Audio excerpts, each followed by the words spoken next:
So this is the Honor 30S, which is the first in a brand new series of phones. They're upgraded main flagship lines for Honor. The S version being a light version of what will be the Honor 30 when that comes in a few weeks' time. This is actually a really interesting phone though, because it has a new chipset called the Kirin 820.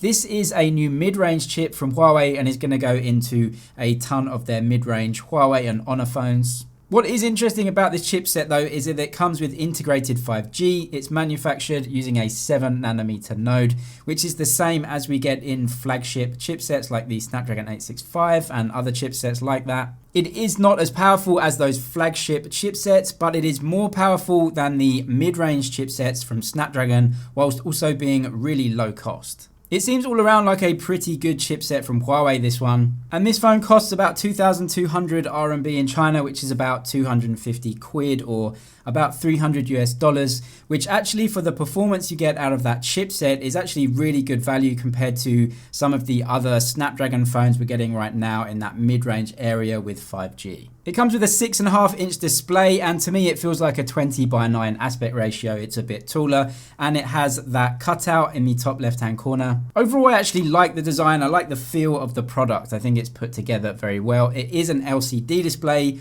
Huawei and Honor do use LCD displays in these mid-range phones. Usually with other manufacturers, if it's an LCD screen, you know that it's just not a very good quality screen, but it's different with Huawei. They use IPS LCD, but they use good quality ones. There are no high refresh rates in the phone. The screen is a 60Hz display, and there are a couple of other manufacturers like Redmi and Realme offering some other budget or mid-range type phones with some slightly higher refresh rates. Although I really think the look and feel of this screen is better than them, even though their refresh rate is higher. I think the overall look and colors and just the quality of this IPS screen is actually better than them. So that's a decision you might have to make between them. Power button and volume rockers are on the right hand side, along with the fingerprint sensor, which doubles up as a power button. Because Huawei and Honor haven't released a underscreen fingerprint sensor with an IPS LCD display yet.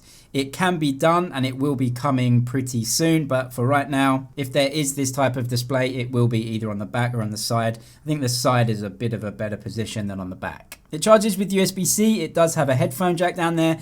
And actually the camera bump looks much like we're seeing a ton of phones right now with that enlarged camera bump. Not just a single camera array, but they've made it larger into a sort of double camera array. This is the same design we're seeing in so many other phones. Lots of other Honor phones are getting this design. Samsung phones have this design too. This is definitely the trend in the design for Android phones this year. It's a 64 megapixel main image sensor, and for right now I cannot determine if it is the Samsung GW1 or the Sony IMX686. You also get an 8 megapixel telephoto lens, an 8 megapixel ultra wide camera, and a 2 megapixel depth sensor. The telephoto lens also is a 3x optical zoom, which is definitely punching above its weight, especially for the price. I think overall the camera setup is actually pretty good on this phone, especially for the price, and against the competitors looks like a decent setup too. I can't really test the camera too much, but those pictures have the classic Huawei and Honor type of look. You know you're going to get very good pictures out of pretty much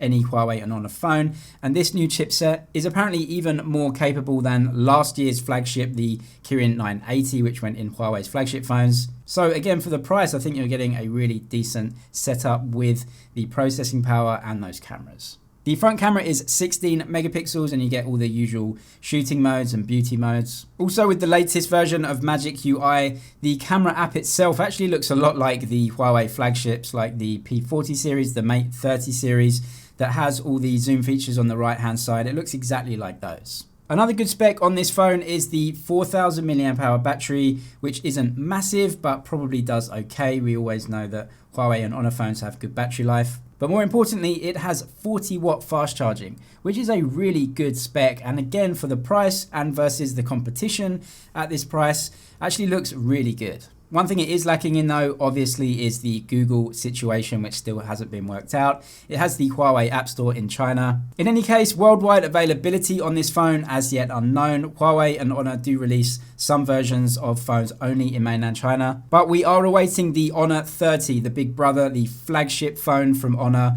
that will be getting the brand new flagship chipsets, flagship camera hardware and an AMOLED display as well. That's going to be a really good phone. It's going to come out in a couple of weeks' time, so stay tuned for that one. Subscribe for all the latest tech news and videos. That's it for now, but I'll see you in the next one.